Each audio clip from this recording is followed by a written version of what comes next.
Okay, guys, let's roll. Just a quickie.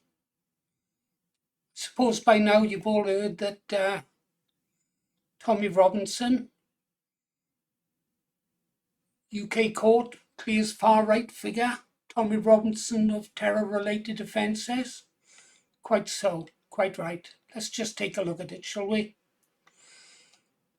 You can read that yourselves. We'll go on. Judge said police detained the far-right activist based on his political beliefs rather than suspicions of a connection to terrorism. Yeah, well, you know what the police are like these days, and they're not for the British people. Tommy has the right to this. He was detained under Schedule 7 of the Terrorism Act, allows police to question anyone passing through a UK port. An officer was suspicious of Robinson because of his behaviour, the expensive car he was driving, a friend's silver Bentley, and the fact that he had only bought a ticket to travel on that day. I used to do that all the time. Although I didn't drive around in a silver Bentley, I did have a nice 628 BMW once, and the Vauxhall Senator wasn't bad, but they weren't Bentleys. They asked him for the pin of his iPhone. He refused. Journalistic material. Telling the truth, wasn't he? Image there, people demonstrating. Unite the Kingdom march. Don't know how many was there, but it looked like 1 million to me. What did the judge say? In his verdict on Tuesday, Judge Sam Goosey said police had detained Robinson based on his political beliefs rather than suspicions of a connection to terrorism. Any fool knows that Tommy's not a terrorist. He's a Zionist, but he's not a terrorist. I cannot put out of my mind that it was actually what you stood for in your beliefs that acted as the principal reason for the stop, Goosey told Robinson. The judge also criticised the police officers involved, stating they had no real recollection of the questions they had asked Robinson during the 40-minute stop. Yeah. Following the ruling, Tommy thanked tech billionaire good old Elon Musk, who he said had covered his legal fees in the case. Thank you, Elon. Why is it taking an American businessman to fight for our justice here and for our fight against terrorism charges for journalists? Any Americans listening? Defend your first with your second. First, freedom of speech. Second, right to carry arms. Use the second to defend your first, otherwise you'll wind up like Prison Island, UK.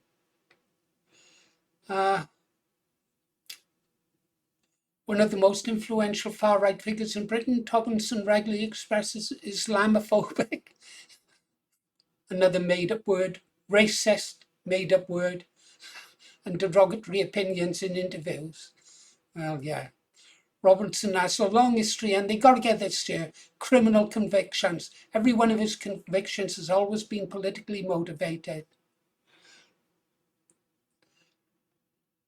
Theft to assault and fraud. 18 months in jail for contempt of court. Well, what a load of nonsense.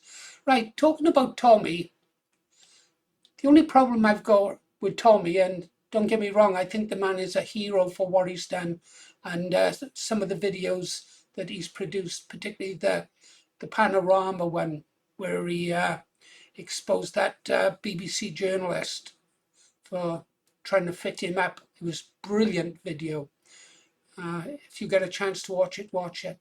No, I do have one problem with Tommy, and that is that he's an outspoken Zionist. I don't know whether he was ever any trapped on his visit to Israel, but he worries a little bit too much about Israel for me.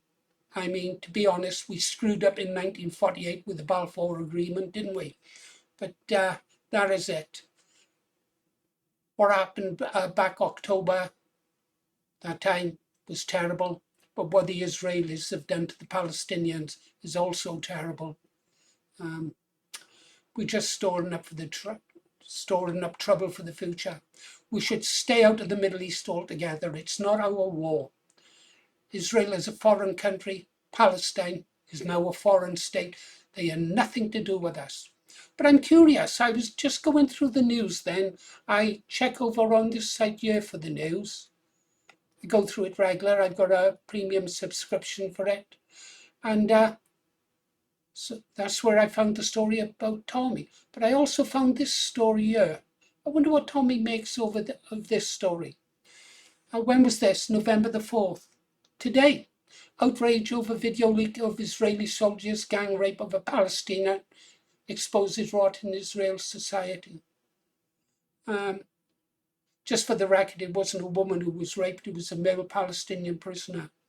I'm sure he probably did something terrible, but he didn't deserve to be gang raped by a bunch of Israeli soldiers who apparently also wrecked his anus with a sharp weapon. Anyhow, the big fuss in Israel is not over the fact that this is what their soldiers done to a prisoner,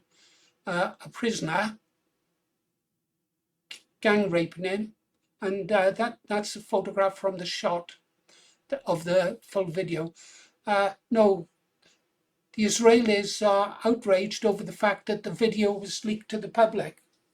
But apparently polls have shown that 65% of Israel supports the actions, and Netanyahu played their old trick.